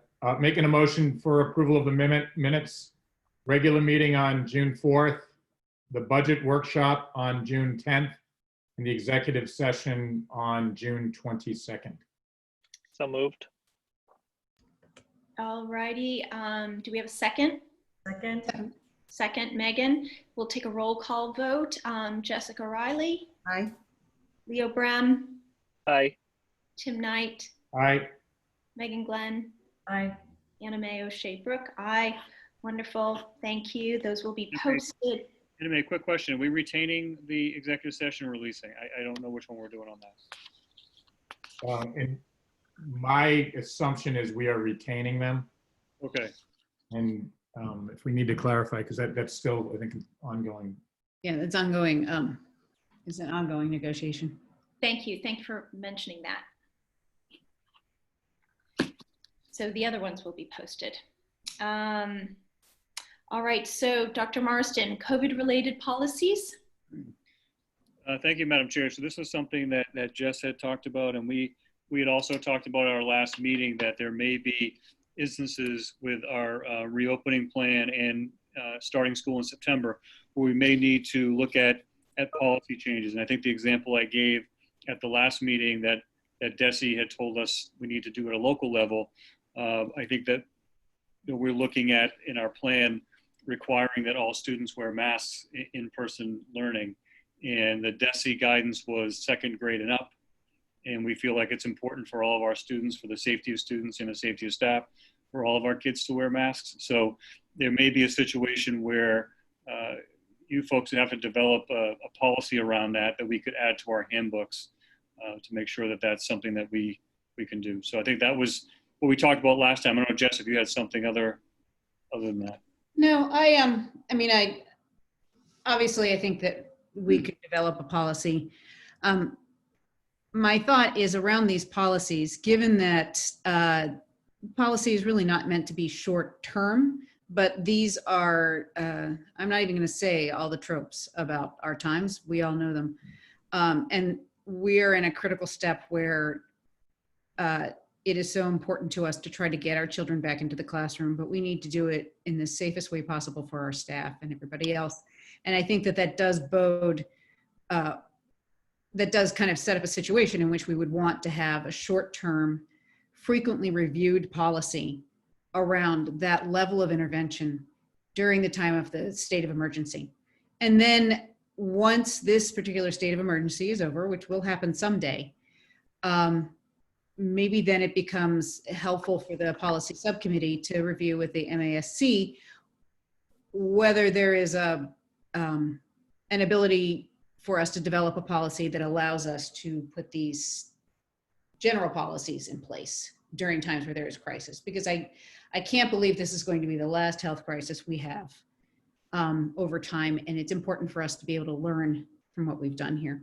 So again, it's really talking about these very short-term policies that we review consistently and that we help parents and kids know exactly what the expectation is, and staff, around how and why we have these policies in place. Other things I was, I would ask the reentry committee to also be thinking about ways that the school committee can support the efforts that you're making to make sure that we are able to get our kids back to school. If there are places that you can conceptualize that things might fall through policy loopholes, so that we can develop them in response to that. Now, obviously, we're not going to necessarily forward a policy tonight. I do think that we could probably come up with a draft for the mask policy, but I would hand that over to the sub policy or the subcommittee on policy. But the areas I think about are there any policies that we need to think about in terms of buses? Are there policies that we need to think about in terms of what institutes attendance in a remote learning situation? Are there policies that we need to think about that we haven't yet? And the other thing is on these short-term policies, should we be, given that they are crisis-driven policies, is there, and this is again just a question, not necessarily a mandate, does it behoove us to review them twice as we have been doing?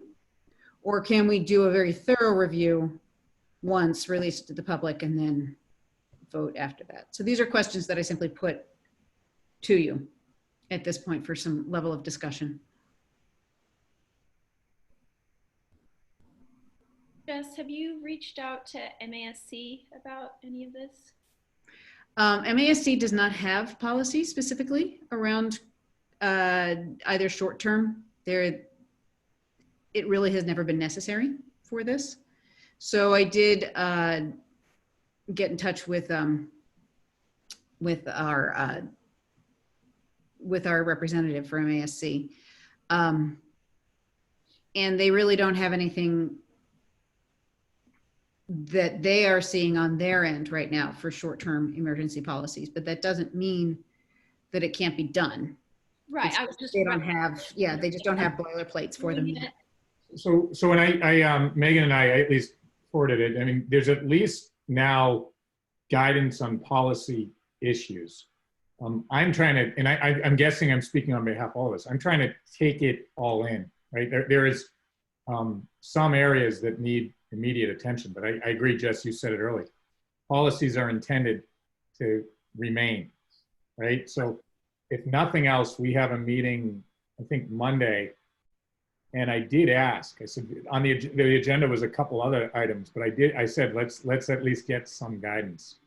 You know, I think those are the ones that are call it greatest priority. And Jeff, I know next week you're kind of presenting to us a recommendation. But something like masks, I know that's something that makes sense, right? But that's my initial input. But I haven't, that came in today at like 1:30. So we haven't really absorbed it. Because we could be spending all our waking hours revisiting all of the policies. Sure. And the environment changes so quickly. So I am thinking, so I would think that we do need to get some guidance on it. Yeah, agreed. So, I mean, and again, it's, you know, and as I said to Jeff, as I was kind of talking to him about this, the definition of good policy is not to have things that are immediate and short-sighted, but the definition of a good policy also is to support learning and to keep everybody safe. And it is incredibly difficult to, as quickly as we need to, build an umbrella kind of high-level policy, which then has guidelines underneath it, because there's really nothing like it in our policies right now. I mean, some of this, you know, vaccines are an interesting model as to health, kind of a community herd immunization health kind of model, but this masks are clearly not vaccines, right? And there will always be kids and staff who cannot wear a mask for a very specific medical reason. But how do we ascertain that? How do we make sure that that is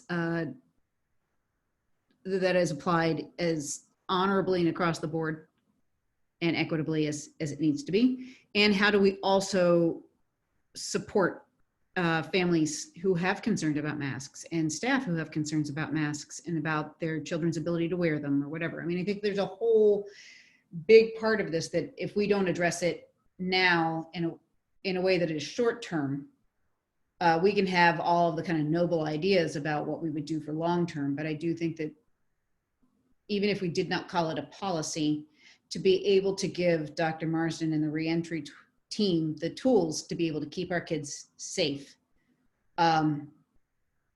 through a resolution, even if it wasn't policy, or through a vote of some sort, and I don't know what the machinations of that would be. I think that that's something that we should be thinking of as a committee, as we're trying to support children coming back into school. And Jess, I just want to speak as one of the reps to the reentry committee, as the school committee rep. A lot of that work, I don't want to double the amount of work that we're creating for ourselves, but of course, you know, and I don't know if it has to be a policy per se, or just really detailed and specific part of the reentry plan. It will be very prescriptive and pretty specific. So I don't know, as you mentioned, it's not it's an umbrella policy to the reentry plan, or somehow we can link the two of them together. I think we probably will know more when Dr. Marsden gives his presentation next week. So I don't want to table this or anything, and we can start to kind of, but I think the real work needs to be done after we know exactly what we're doing in terms of going back. And this was more of what I call a marination discussion than an actual action discussion. You know, get it in your brain and think about what it is, and understand the possibilities and how we can help support that reentry process. Okay. And I'm grateful for our partnership though with the Board of Health and their guidance. So I think that's a big piece of it as well. So, all righty, thank you. Dr. Marsden, any other items since posting? Yes, Madam Chair. So we got some fairly good news yesterday from our state representative. Denise Garlick contacted me, and again today as well. It seems like there's a resolution or an agreement in principle between the legislature and the governor's office around FY21. In looking at the data right now, it looks like that they're looking at level funding Chapter 70, which is good news for us because our budget was based on a 10% reduction of Chapter 70. And then it looks like the unrestricted government aid is also going to be level funded to FY20 numbers, which I know the town built their side of the budget with a 10% reduction as well. So I think a lot of that will be taken up at the October town meeting, the special town meeting that looks like will happen in October outside. So they're planning on doing something outside, but that's good news. Also, we met with the commissioner yesterday, the superintendents, and he was talking about a federal stimulus bill that would be more like what I've talked about in previous meetings of 2008, 2009, and a lot less like the CARES Act money we got the first time, where it was reimbursement and not real user-friendly for towns and school districts. So if that does come through, that would be really positive for us as well. We'll wait and see. We should know within the next couple of weeks exactly. So I'm sure I'll have an update on the August 6th meeting, but definitely have one for the 13th, no doubt.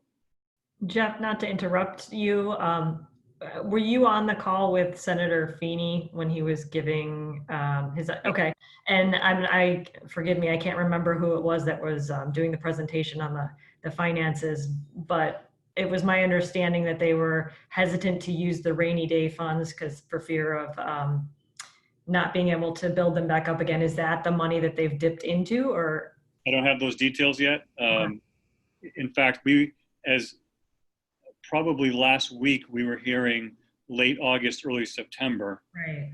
So they really got it done in the last week or so. So that's good news. Yeah, okay. We'll wait and see. Mm-hmm. So, someone did alert me that there was a public input message, and this is from Chris McHugh Potts. With school committee meetings being automatically taped via Zoom with a file available the very next day, could we please have it posted on the website? Medfield TV should still publish it on YouTube, but at least we could all have access to it much sooner, as other school committees provide it in other districts. And actually, we can answer that. Owen and Medfield TV has got a whole section for both school committee and the Dale Street project. So if you go to medfieldtv.com/schools, all the meetings are up there, and the plan is to get them out sooner. So thank you. All right. Old business, school reopening. Yeah. I'm sorry. It appears that that Dr. Davis Delano was still intending to speak. She had simply let the native speakers speak previously. And it's in the question and answer part. I don't know how you would like to address that, if we need to go back into the forum at the end, or. Oh, and she is no longer in. Is she no longer in? Okay. No. It was on okay. I saw that apologize for that. Yeah, so sorry. We'll see if we can address that in a different time. Oh my God, and I just dismissed you. I am so sorry, Brittany. My apologies. Okay. Thank you, anyway. Sorry. Nope, that's all right. Old business, not really old, but school reopening, definitely not old. That's definitely not old. Just a quick update. As you know, next Thursday night will be the full presentation of our full plan, which I'll ask you to vote on so that we can submit to the Department of Ed. We concluded our meetings this week. We had 3 full weeks of meetings on Tuesday, Wednesday, Thursdays. Our district advisory has met on Tuesdays, and we had our last one this past Tuesday, and we're going to actually have another one next Thursday prior to the school committee to share some of our plans, our final plans with that committee, because they volunteered so many hours to help us out. We want to make sure that they get to see that. So We've been working a lot on schedules and in looking at different models that we have.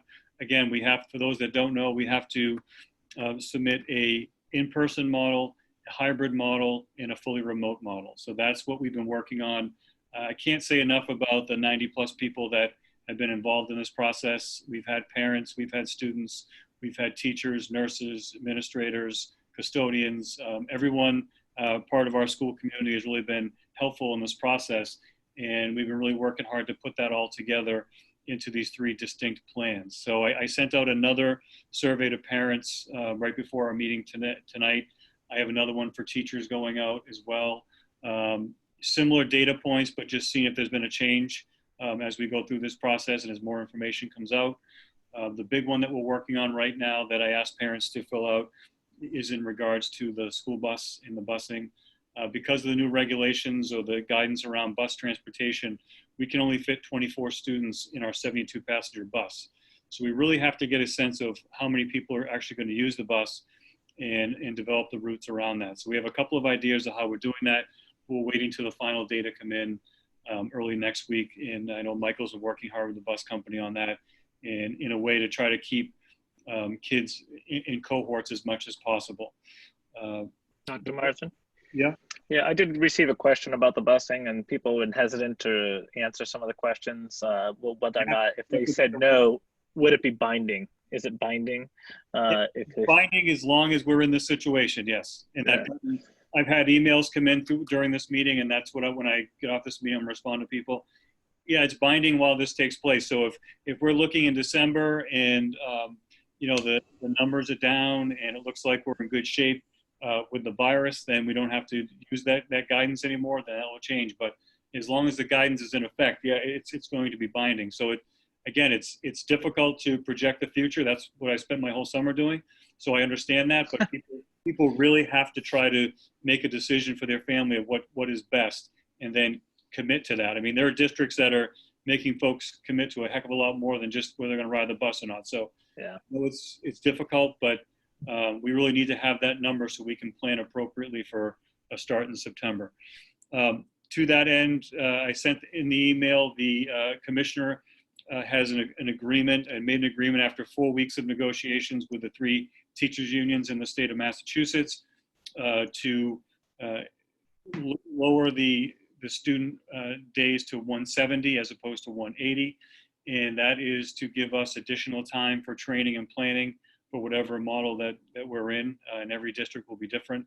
So that is a local decision by the school committee. So we'll have those additional 10 days, which will really be helpful for us as we get our teachers in to do some of that work. So that's a big change. I don't expect us to be starting school with the kids until the week of September 14th, which is definitely a big change. So I did communicate that to parents today.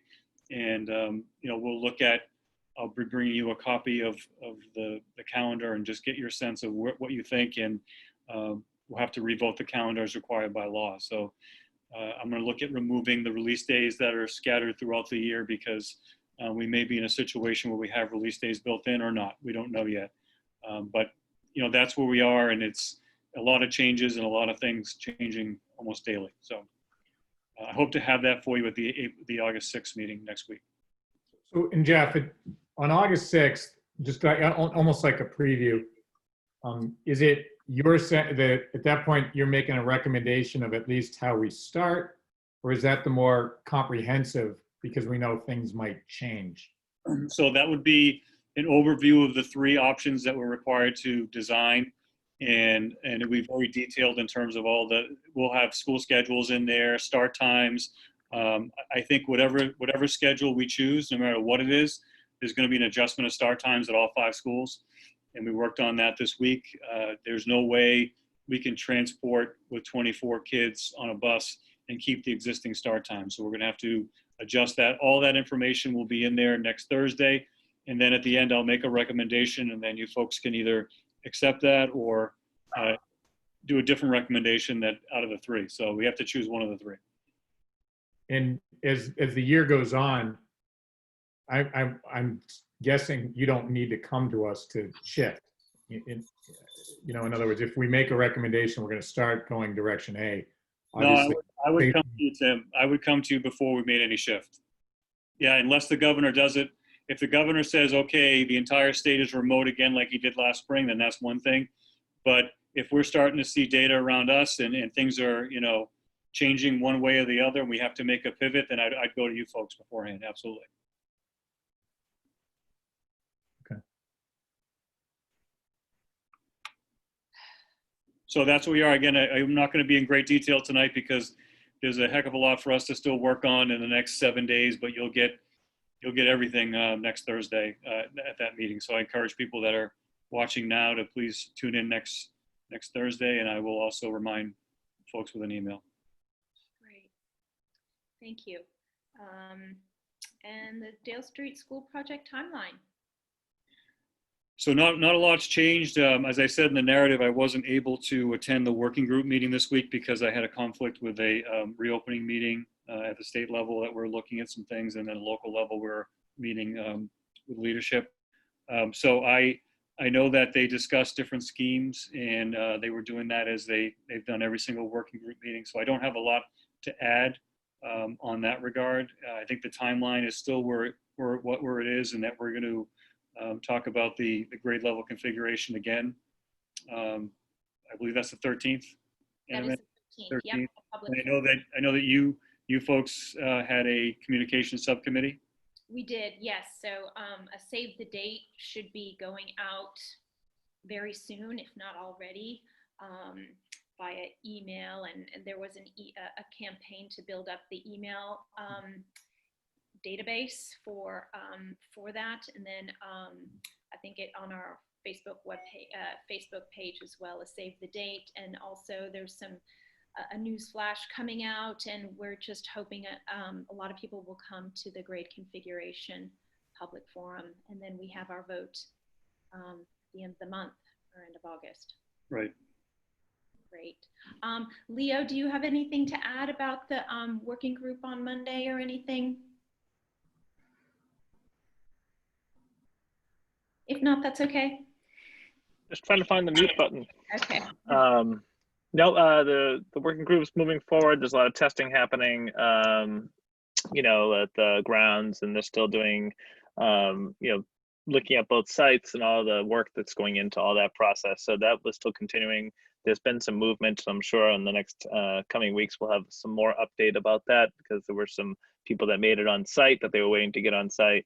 And there was some discussion around traffic studies and bus studies. And so they're trying to use some of the existing studies that were done, and they had a pretty fancy map on there trying to look at bus routes and everything else. So they're doing their due diligence for sure. So hopefully we'll have some additional information soon to weigh in. Yeah, I think one of the big pieces is cost estimates are coming in. So yep. At the school building meeting on the 12th, which is the day before ours, that Correct. will be a really great one to tune into to see some numbers. All right, so meeting next week again. And do we have any closing statements from folks? Andrew, how are you? Hi, I'm good. Patient. How are things going? Pretty good. Kind of just plugging away at some work, SAT work and college apps and stuff. So nothing really new since last time, but yeah. All right. Well, thank you for joining us again. Yeah, I'm interested to hear everyone's perspectives in the forum. I think people kind of might have been introduced to new perspectives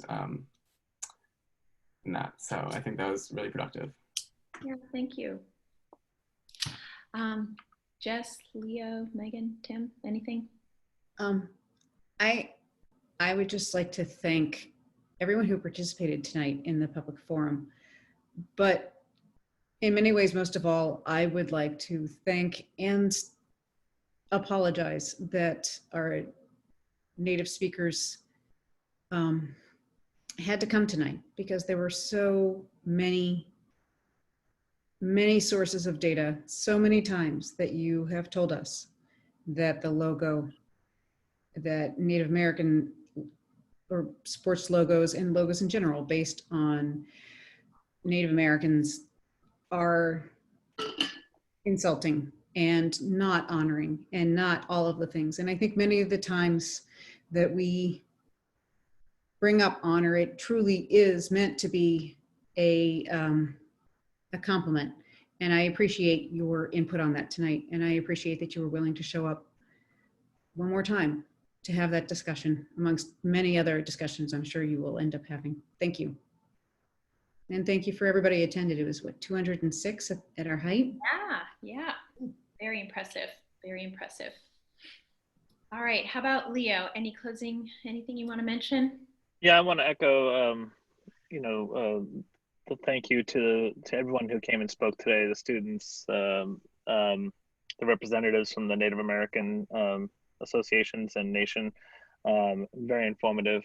Our students, I was very, very impressed with our students and the messaging, and our alumni that made some very, very, very moving points. And so I do appreciate it, and and it's echoed and it's definitely weighing into my thinking even further. So, and on top of that, we have we have a very busy month ahead of us, and so I hope everyone gets rest, and appreciate everyone's teamwork on the decisions that need to be made. Dr. Marston and his team, Michael, unprecedented time has called for, and Andrea supporting things in the background as well. And Andrew, for your input, please don't be afraid to communicate what you're hearing. I've been participating in some numerous processes in the space lately in the past couple of weeks, and that communication process and the feedback about the struggles and the challenges is very important in order to provide what's needed. So I implore you to do that, and that can happen from the community as well. Everyone listening, please answer Dr. Marsden's surveys timely, because they are super important into the decisions that need to be made in a timely manner. And he needs that feedback, with his team need that feedback. We need that feedback. Same thing with the staff. So please watch out for those surveys. Nothing will be held against you in any way in how you answer the survey. This is truly a difficult decision to make sometimes, and about keeping what you feel is safe. And I commend the team and the town and the state coming together to provide that safe environment. And then to answer just one question on the thread here from the Boland family, are there any parents on the committee? Absolutely, we are all parents with existing children in the school district today. So any decisions we make absolutely impacts us all. So, and with that, that's my closing statement. Were they talking about the reentry committee? Yes. Or this? Oh, perhaps, maybe. Yeah. Oh, we're all parents. Yeah, I was gonna say, I wasn't sure. I misread that. My bad. I appreciate it. Yeah. Whether they serve as a parent or they serve as a different role, there's our school physician, the Board of Health member, parents from our school site council, so lots of parents on that committee.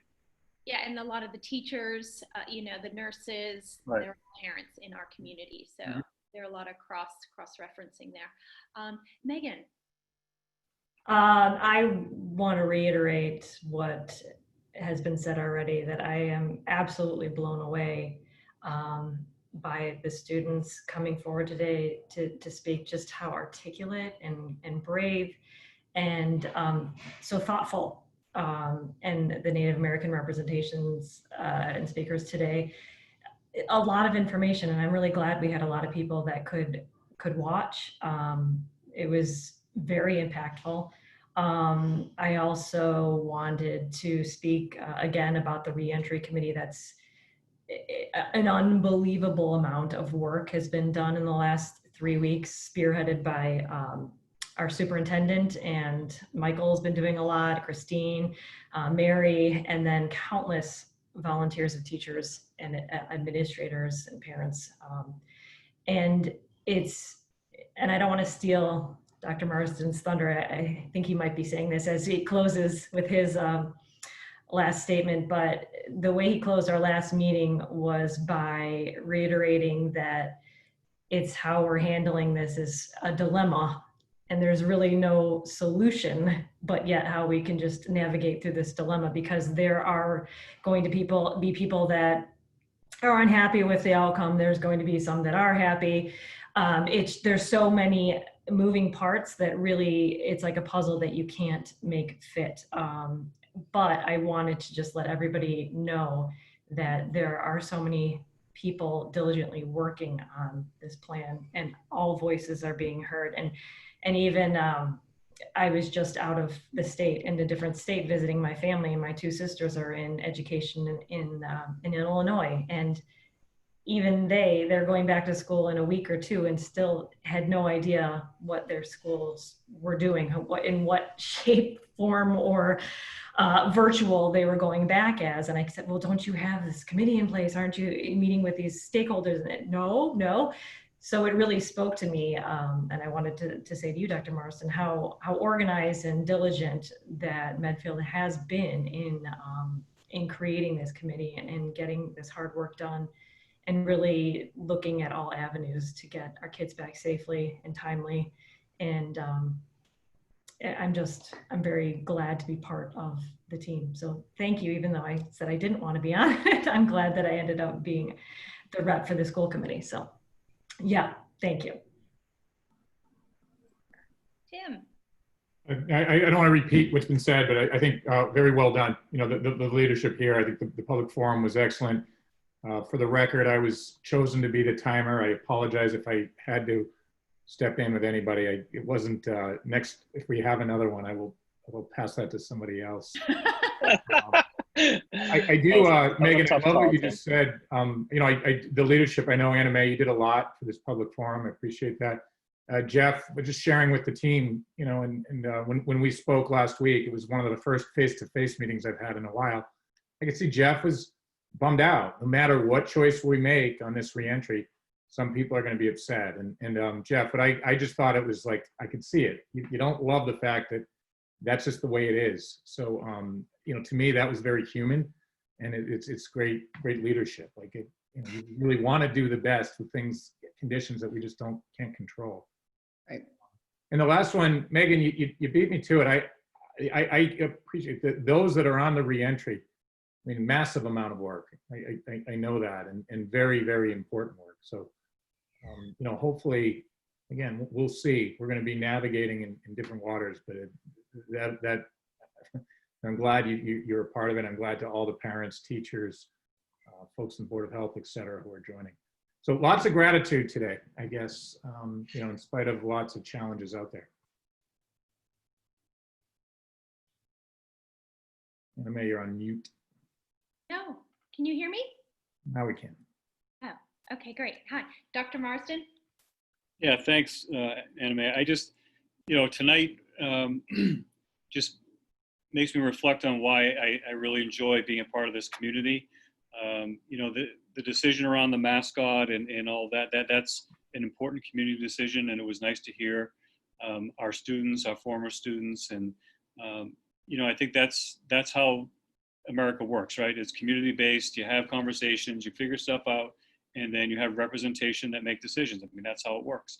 So I would say that piece, and also just the amount of people that have put time in for this reentry has been really heartwarming, and just, you know, people care, and they care a lot. So I think that's, you know, that's been great. You know, when Tim was saying I was bummed out, bummed out is definitely a nice way of putting it. It could be from lack of sleep as well, but that's, you know, it really is something that it's incredibly complex, and there is, as Megan said, there is no solution. It's just managing the dilemma. That's all we're doing right now, and trying to do what we think is best for kids and best for families. And I see that the data coming in, and you know, one of the things that all superintendents are dealing with is there's definitely differences in the data, and you know, depending on what group of people you survey. So just trying to, you know, there's a tension that's out there, and just trying to make it all work is what we're trying to do, and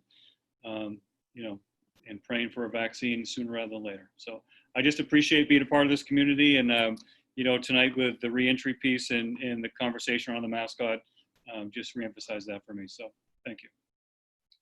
One comment I neglected in Anna Man, so the graduation. We can't forget that was fantastic on Saturday, and that is again that's why it's a good reminder of why we're here.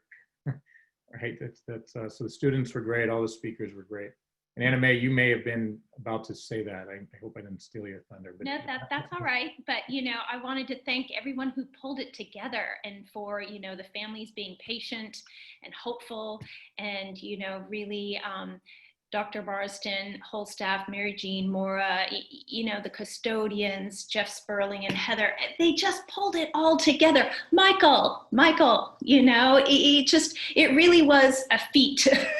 And I was happy that it happened for our families and for our students, because they really deserved that moment. I'm sure it wasn't what they expected, but it was a beautiful morning, hot, but beautiful. And so I am very grateful for that. And I just want to reiterate our special guests, Anna Juan, Whedon, and Brittany, and Rhonda, and Laurel. That was important to hear their voices, and our students make me proud. You know, it's just, this is the culmination, I think, you know, where they're putting all those skills that, you know, what they're learning at school, what they're learning in their homes, and they're courageous. As Megan said, they're articulate, and I'm so proud of them, and I'm grateful for our alumni who took the time and the energy to come back, because obviously Medfield still means something to them. And so I think that was really important, and our community is vast, and I'm very grateful for that. And as Leo said, I'm still ruminating. There was a lot of information, and I think it's our responsibility to, you know, read all those comments that came through and process this evening. And we'll come back on the 13th with a vote. And thank you, and thank you all, everyone, for tuning in. One other, Dr. Marsden, there's a couple of questions about the survey. I was going to answer them right now. Yeah, I saw. Oh, great, thank you. Yeah. So there's a couple of questions regarding choices of option 1, 2, or 3. Whatever choice you make there, it's not binding. That particular piece on it's just what you're feeling. So there's folks that say it's impossible to make because there's not enough detail on hybrid, for instance, or, you know, it's just what you're feeling at this moment right now. It's not a binding survey as far as that question. However, the bus is. So the bus, if you want to think about something, think hard about that bus, because that's the one that we need to decide whether or not we're going to have 19 buses, 16 buses, 21 buses. We need to have that information. That's really important. But as far as whether it's remote, hybrid, or in person, it's what your gut's telling you right now. That's not a binding decision right now. So all that information comes out next week. I just need a dipstick of information to see where people are at. That's all I'm looking for. And option 1, does that include the 6-foot distance, or is that? That's what it says. Yep. Yep. Okay. Yep. Got it. All right. On that note, do we have a motion to adjourn? Second. Second. All righty. All in favor? Oh, I've got to take a roll call vote. Jess Riley. Aye. Leo Brem. Aye. Megan Glenn. Aye. Tim Knight. Aye. All right, Anna Mae O'Shea Brooke. Aye. Thank you, everyone. Have a lovely evening. Good night. Thank you all. Ciao. Thank you. Ciao, ciao.